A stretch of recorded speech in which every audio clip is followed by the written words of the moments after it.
Rav Ackerman est un très bon pédagogue. En fait, il a une manière de raconter les histoires. On a l'impression qu'il regarde une série Netflix et pas en cours. Tellement c'est passionnant. Je veux dire, chaque épisode, on a envie de s'asseoir dans son canapé, ouvrir sa bouteille de coca et les regarder. Le fait d'avoir des réponses à des questions qu'on se pose petit, c'est quelque chose qui est déjà extraordinaire. Et nous sommes ensemble pour parler de la deuxième édition du programme d'intégration, l'Ulpan de conversion, Shorashim, dirigé par le Rav Menachem Ackerman et Manou Ackerman, sa femme, qui dirige également l'Ulpan. Donc on est ravis de vous accueillir. Bonjour à tous les deux. Bonjour Cathy. Voilà, vous n'êtes pas venus tous seuls, vous êtes venus avec ceux qui suivent les cours, Samuel Twitou et Alexandre Litvak. Bonjour à tous les deux. Alors avant de donner la parole à ceux qui ont suivi vos cours, un petit bilan sur comment ça s'est passé cette année. Parce que je crois que vous avez innové puisque vos cours étaient en Zoom. On s'est rendu compte que on pouvait faire des cours en Zoom et du coup on a décidé de le faire. Alors ce qu'on fait, c'est que on fait pendant 3 semaines les cours en Zoom et puis une fois par mois on fait une rencontre en présentiel autour d'un bon repas. Et je dois dire que c'était une expérience extraordinaire, mais vraiment extraordinaire. Je dois dire que le Zoom, à mon avis, n'a empêché les gens de bien étudier, bien au contraire. Le temps est très bien utilisé et ça permet aussi à des gens de France de pouvoir participer. Ça permet à des gens qui travaillent aussi de pouvoir suivre les cours qui sont enregistrés quand ils n'ont pas pu les suivre. Et donc ils peuvent les revoir, c'est ça ? Ils peuvent les revoir. Et puis ça nous a permis aussi, on a eu quelques personnes qui ont pris le train en route. Et du coup, comme c'était en Zoom et que tout était bien enregistré, etc., ils ont pu rattraper les cours.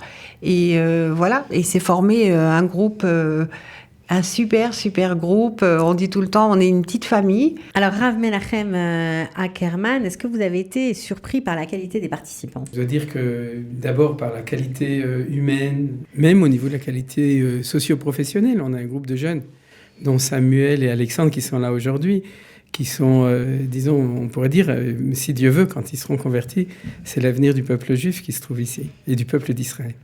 Alors, pourquoi venir se convertir en Israël, Samuel ? Pour être vraiment avec Am Israël, parce que si je me serais converti en France, j'aurais été dans une communauté, et j'aurais pas changé de cercle d'amis, j'aurais pas changé de vie.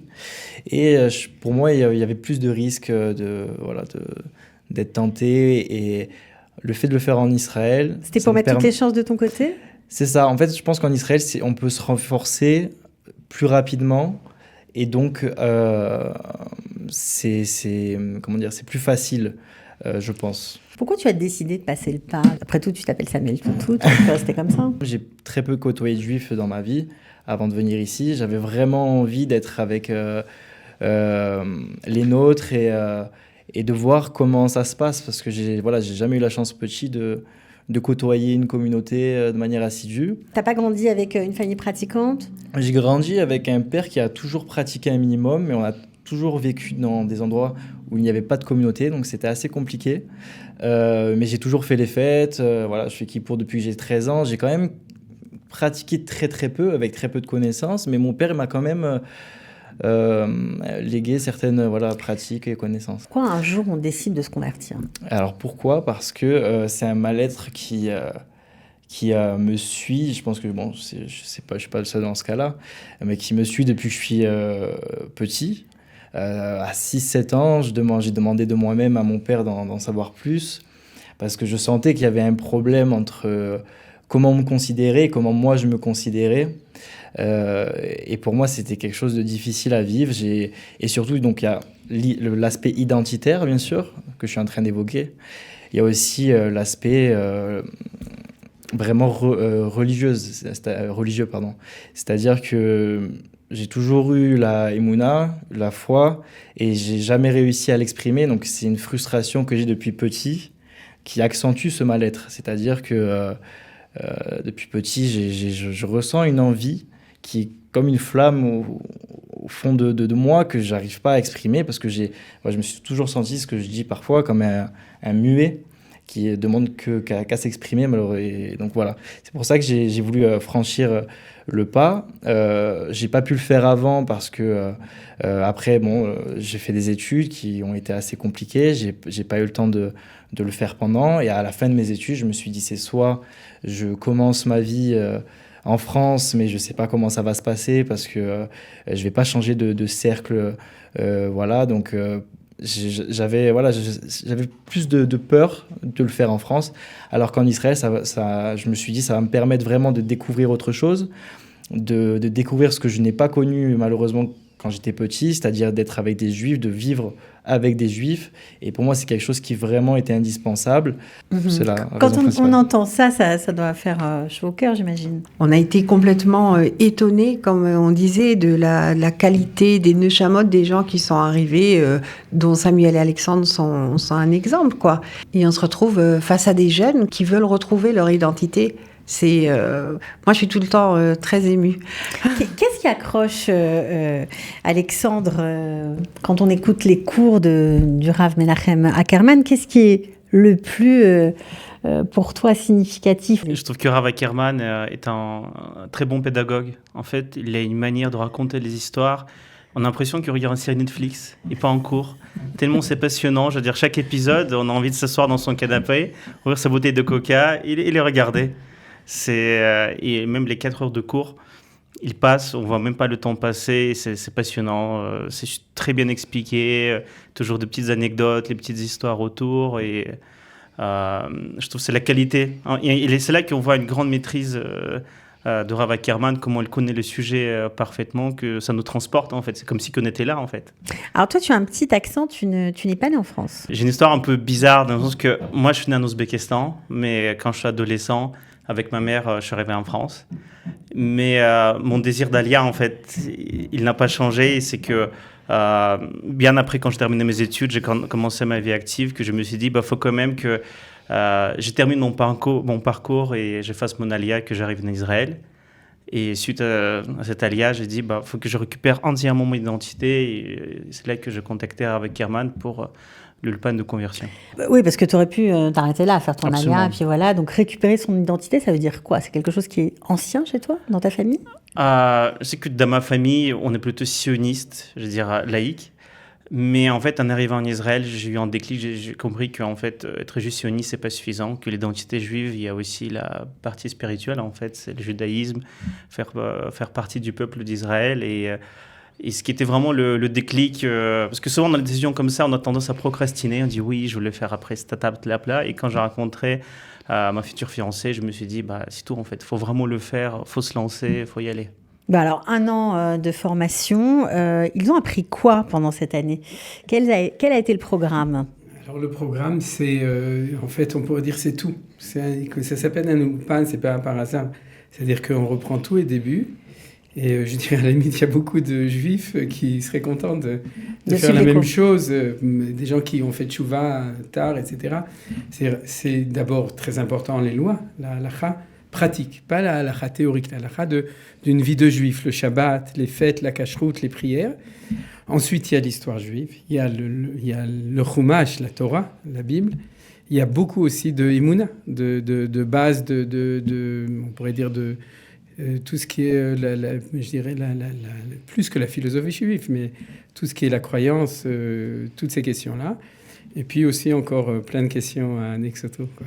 Voilà. Alors vous aussi, vous avez un rôle, Manou, on va dire je vais pas dire d'une maman, mais vous êtes là comme une présence féminine, vous rassurez, vous aidez, vous tendez la main. Oui. D'abord, il y a donc cette rencontre en présentiel 1 fois par mois. Donc, je leur prépare toujours un bon repas parce que c'est très important, justement. Et à part ça, je téléphone vraiment à chacun, plus ou moins de façon fixe, pour voir ce qui se passe et là où il a besoin d'aide. Je leur fixe aussi les rendez-vous au Beit Din. Donc, je fais toujours l'intermédiaire. Et puis voilà. Et puis, je les reçois le Shabbat. C'est-à-dire, en fait, Il y en a qui viennent plus, il y en a qui viennent moins. Ça dépend où est-ce qu'ils habitent. Mais c'est très important pour moi aussi qu'ils viennent Shabbat. D'abord pour voir comment ça se passe. Et puis parce que vraiment, ça crée des liens, bien sûr. Des liens incroyables. Alors, important Shabbat, j'imagine que pour vous aussi, ça doit compter de voir un vrai Shabbat. Tout à fait, oui. C'est vrai que moi, je suis à Jérusalem. Enfin, j'étais à Jérusalem, à côté de chez Manou et du Rav Ackerman. Donc, souvent, ils m'invitaient pour Shabbat et ça me permettait de voir vraiment un Shabbat entier. Des choses que moi, je ne voyais pas forcément chez moi parce que on faisait Shabbat, mais pas dans l'entièreté. Donc, ça me permettait aussi d'aller à la synagogue avant avec le Rav Ackerman. Je m'asseyais à côté de lui et il m'apprenait, il m'expliquait ce qui se passait pour que je comprenne vraiment l'ensemble de l'office. Et il est très pédagogue. Manou aussi est très pédagogue parce qu'elle nous fait cours et ce sont des cours de qualité également. Et voilà, à chaque fois, c'est vrai que je trouve que les deux sont complémentaires. Manou, il y a vraiment cet aspect, c'est vrai effectivement de maman où elle nous invite pour Shabbat et elle est très présente. Si on a moindre souci, elle est tout le temps là. Elle peut nous répondre à n'importe quelle heure pour répondre à nos interrogations. Et voilà, le Rav Ackerman aussi est comme ça. Et il y a l'aspect aussi cours, spirituel, apprentissage. Est-ce que vous avez réussi, avec toute cette aide, tous ces cours, à recoller les morceaux de votre identité ? Absolument, parce qu'étant moi parti du néant total, je veux dire, même quand ma copine me demandait je veux faire une choupa, je dis choupa c'est quoi? C'est un plat, qu'est-ce que c'est? J'avais aucune idée. Là j'atteins un niveau où je peux moi-même organiser le kiddush du Shabbat. Enfin, je veux dire, c'est comme si que j'acquis des super pouvoirs en fait. C'est assez extraordinaire. Qu'est-ce qu'on ressent intérieurement? D'être enfin soi-même. Je pense que c'est vraiment ça. C'est-à-dire c'est vraiment ça que je ressens, c'est-à-dire que maintenant je me sens mieux. Mais vous n'avez pas encore eu le Beddin, l'examen final. Bien sûr, j'ai pas eu encore le Beddin, mais le fait d'avoir des réponses à des questions qu'on se pose depuis petit, c'est quelque chose qui est déjà extraordinaire. Bien sûr, je n'ai pas fini, je vais le finir bientôt. Vous avez eu déjà des rencontres avec la rabbanoute, avec les rabbins Oui. Oui. Comment ça s'est passé? Je trouve qu'il y a beaucoup de bienveillance. Ouais. En fait, je trouve qu'ils sont là vraiment pour nous aider, nous aiguiller, qu'ils veulent vraiment sincèrement qu'on réussisse le processus. Pas mal. Donc c'est quand le grand rendez-vous final? Le 18 juillet. Donc là, ce sera vraiment la conversion officielle. C'est ça, oui, tout à fait. Il y a beaucoup d'échecs dans ce genre de programme où tout le monde est converti en général.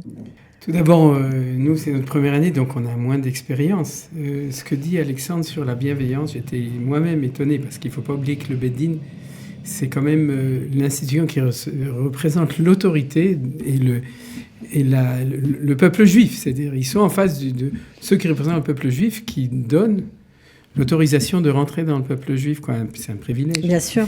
Et il y a aussi beaucoup de bienveillance. D'après ce que je comprends, si les gens sont sincères dans leur démarche, et on a vu dans notre année, non seulement de la sincérité, mais on l'entend, c'est-à-dire un progrès intérieur et véritable personnel des gens. C'est pas nous qui on a dit fait ça, c'est-à-dire chacun a avancé à son rythme. Je pense que le Beddin le dit, quand il voit une sincérité, en général, où ça passe tout de suite, ou on lui dit reviens dans 3 mois ou 6 mois quand tu auras... Il y a des questions précises, c'est pas simplement la sincérité, j'imagine qu'on vérifie les connaissances quand même. Oui, on vérifie la connaissance, on vérifie aussi la pratique. C'est-à-dire qu'on vérifie que quelqu'un, il fait Shabbat, qui fait sa tefila, qui est pour un garçon qui met les tefilines, et que les connaissances passent dans la pratique. C'est un problème, ça, de changer de vie, de se mettre à pratiquer le judaïsme. Ça demande beaucoup d'organisation personnelle. C'est-à-dire que ça nous oblige d'être organisés, typiquement pour mettre les tefilines, le matin on doit se réveiller plus tôt que d'habitude pour aller au travail. Le soir, ne pas trop traîner au travail pour arriver à l'office de Mincha et vite. Même à la maison, je veux dire, organiser une cuisine cachère. Donc oui, ça oblige à plus de rigueur, plus de conscience de soi, en fait, de tout ce qu'on fait en fait, dans son quotidien. Et toi, Samuel? Moi, non. Je cherchais cette pratique-là et je l'ai trouvée, donc je me réjouis de la voir maintenant. Et donc non, après, je pense que comme tout juif, il y a des jours où c'est plus difficile que d'autres de faire. Mais ça, c'est normal. Mais voilà, après, non, je suis content de faire et à chaque fois que je pratique, je sais pas, c'est quelque chose de magnifique, je trouve. Bon, alors les projets, une fois que ce 18 juillet sera passé et que vous aurez, je l'espère pour vous, votre entrée officielle dans le peuple juif, vous allez faire quoi? Vous allez rester en Israël? Je vais rester en Israël, je vais rentrer quelques temps en France parce que j'ai des obligations et après j'ai déjà prévu de revenir. Tu veux faire quoi? Je vais trouver un travail. Moi, avec les études que j'ai fait, je suis obligé de travailler avec la France. Ok. Donc, je pense que j'espère trouver dans un cabinet, par exemple, d'avocat, quelque chose comme ça. Ou une personne qui cherche un juriste en droit public. Après, je ne sais pas exactement dans quoi. Je vais voir les portes qui s'ouvrent à moi. Là, vraiment, je suis vraiment focus dans la conversion. C'est une question qui me taraude, mais je ne veux pas la traiter maintenant. Chaque chose en son temps. Et ma priorité, c'est vraiment la conversion. Et toi? Fonder une famille, je veux dire, franchir cette étape, le mariage, fonder une famille, trouver sa place dans la société israélienne, mais entièrement. Et le travail? J'ai beaucoup de chance que j'ai pu mon travail quasiment directement après que je suis arrivé en Israël. Donc, ce point de vue-là... Qu'est-ce que tu fais? Je suis ingénieur au lab d'innovation de Renault-Nissan à Tel Aviv. Bon, bah, alors, des candidats très intéressants, j'imagine. Qu'est-ce que vous avez envie de dire à ceux qui nous regardent, qui se disent moi aussi, peut-être que je pourrais essayer de finalement passer le pas et de vivre enfin mon identité pleinement en tant que juif? Chaque candidat, pour moi, dans les premiers pas, c'est des heures de discussion avec chacun. Vous acceptez pas tout le monde comme ça? Non, c'est parce que, c'est réponse à ta question, c'est que c'est une mer à traverser pour les gens qui savent même intérieurement qu'ils veulent le faire, mais les points d'interrogation, les angoisses, les difficultés sont énormes. Alors, s'ils restent en France, la difficulté, c'est la longueur de la conversion, la difficulté dans le système français, mais qui existe et qui est très bien fait. Mais de notre côté, ils restent dans leur cadre. Alors qu'ici, c'est comme Ruth, c'est-à-dire que là où tu iras, j'irai jusqu'à l'éternité. C'est-à-dire c'est quelque chose, il faut que la mer s'ouvre et il y a énormément de points d'interrogation et on s'efforce à donner un point d'exclamation à la place d'un point d'interrogation à toutes les questions qu'ils ont et à tous leurs problèmes. Par définition, c'est pas seulement des questions de conversion, c'est-à-dire tout, leur montrer que c'est possible. C'est comme un olé khadash, c'est-à-dire un juif qui veut faire son aliyah, et c'est les aider à solutionner leurs difficultés intérieures et objectives. Il y a énormément de difficultés. C'est ça, je crois qu'il faut dire. C'est-à-dire, si on a des exemples que c'est possible, si la personne veut vraiment, comme a dit Herzl, Im tirtzu en zo agada, si vous le voulez, ce ne sera pas une légende, ce ne sera pas une histoire. Ça peut devenir une réalité. Et puis, il faut aussi souligner que dans la mesure où nous, on décerne une démarche sincère, on les accueille. On ne leur dit pas non, on leur ouvre les bras, quoi. Si on veut s'inscrire, on fait comment? Si on veut prendre des renseignements auprès de vous, qu'est-ce qu'on fait? Eh bien, on a un mail, ulpanc@gmail.com. Ok. Les gens s'adressent par le mail, et puis après ça, du coup, on prend contact. Par téléphone, par Zoom, par mail, etc. Donc, vous avez un téléphone ou que le mail? Je préfère que les gens s'adressent par le mail. Et le deuxième stade, une fois qu'on a vu que c'était une bonne affaire pour eux et pour nous, à ce moment-là, on prend contact par téléphone et par Zoom, en fait. Beaucoup par Zoom, parce que ça nous permet même de loin de se voir, de s'entrevoir. Bien sûr. Alors, juste pour conclure... j'aimerais vous donner la parole. Qu'est-ce que vous avez envie de dire à ceux qui nous regardent et qui auraient aimé ou qui aimeraient peut-être l'année prochaine être à votre place? Faut pas hésiter. Faut se lancer, en fait. Et je trouve que l'accompagnement de Rav Ackerman et de Manu, c'est exceptionnel. En fait, ils sont vraiment là, même dans les moments où c'est difficile, trouver toujours des solutions, nous aider, nous accompagner. Et je trouve... faut pas le reléguer en futur, faut le faire. Moi, je vous conseille bien sûr de venir. Il y a un accompagnement qui est incroyable.